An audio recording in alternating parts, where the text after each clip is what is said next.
The Conjuring. भूतिया हवेली, Warrens की जांच। साल था 1979। इंग्लैंड के एक छोटे से कस्बे के बीचों बीच एक पुरानी विक्टोरियन हवेली खड़ी थी। सालों से ये घर वीरान पड़ा था। स्थानीय लोग कहते थे कि जिसने भी इसमें कदम रखा वो कभी पहले जैसा नहीं लौटा। कहते हैं कि रात के समय खिड़कियों में अजीब परछाइयां नजर आती और अंदर से किसी के रोने की आवाज सुनाई देती। लेकिन एक सर्द शाम एक महिला एना अपने 3 बच्चों के साथ इस हवेली में आकर रहने लगी। किराया बेहद सस्ता था और शायद इसी लालच में उसने यहाँ रहने का फैसला किया। पहले कुछ दिन सब सामान्य था, लेकिन धीरे धीरे माहौल बदलने लगा।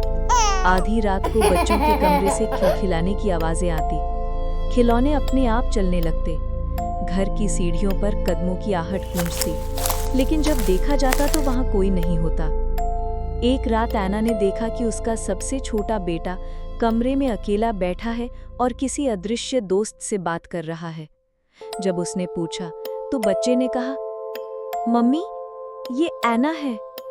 वो कहती है कि ये घर हमारा है। एना के रोंगटे खड़े हो गए। अगले कुछ दिनों में हालात और खराब हो गए। दरवाजे खुद ब खुद बंद हो जाते, बर्तन जोर से खर्च कर देते, बेसमेंट से जलने की बदबू आती। बड़ी बेटी ने दावा किया कि आधी रात को किसी ने उसका हाथ पकड़कर खींचा। लेकिन सबसे भयानक घटना तब हुई जब एना ने देखा कि उसका बेटा नींद में उठकर चल रहा है।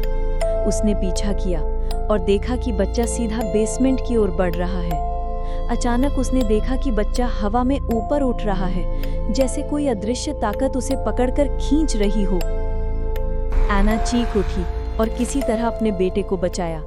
उस रात के बाद उसने तय किया कि मदद लेनी होगी। एना ने मशहूर पैरानॉर्मल इन्वेस्टिगेटर्स एड और लोरेन वॉरेन से संपर्क किया। जब वॉरेन्स हवेली में पहुंचे तो लोरेन ने दरवाजे पर कदम रखते ही आंखें बंद कर लीं। उसने कांपती आवाज में कहा, एड, ये जगह सिर्फ भूतिया नहीं है, यहाँ एक दानवीय ताकत है। जांच के दौरान उन्होंने बेसमेंट में एक पुराना ऑल्टर खोजा। उस पर अजीब प्रतीक बने थे। लोरेन को एक भयानक विजन दिखाई दिया। सालों पहले एक पादरी ने यहीं पर काला जादू करके अपनी आत्मा एक दानव को बेच दी थी। उसकी आत्मा आज भी इस घर में फंसी हुई थी और वही अब इस परिवार को सताने लगी थी। वॉरेन्स ने अपने उपकरण लगाए। कैमरों में अजीब परछाइयां कैद हुईं। टेप रिकॉर्डर्स में ऐसी आवाजें सुनाई दी जो इंसानी नहीं थी, गहरी, भारी और दैत्य जैसी। लोरेन ने एक सेयांस की कोशिश की। उसने आंखें बंद की और स्पिरिट से बात करने की कोशिश की।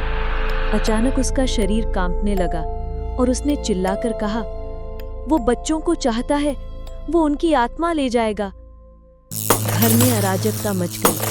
सारे लाइट बल्ब फूट गए, दीवारों पर खून जैसे धब्बे उभर आए और बेसमेंट से एक काला सा साया ऊपर की ओर बढ़ने लगा। एड ने तुरंत एक्सोर्सिज्म शुरू किया। प्रार्थनाओं की गूंज से पूरा घर हिलने लगा।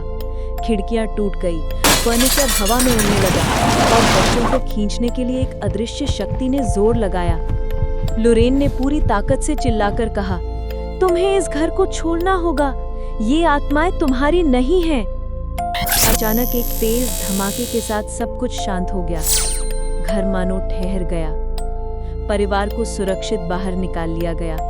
वॉरेन्स ने घर को सील कर दिया और कहा कि यहाँ किसी को दोबारा नहीं आना चाहिए। लेकिन जैसे ही लोरेन ने आखिरी बार खिड़की की ओर देखा, उसकी आंखें जम गईं। वहां एक छोटी लड़की खड़ी थी, सफेद ड्रेस में, और उसके होठों पर हल्की सी मुस्कान थी। वही लड़की जो सालों पहले इस घर में रहस्यमय हालात में मरी थी। लोरेन ने धीरे से कहा, ये खत्म नहीं हुआ, ये तो बस शुरुआत है। क्या आपने भी डर फील किया?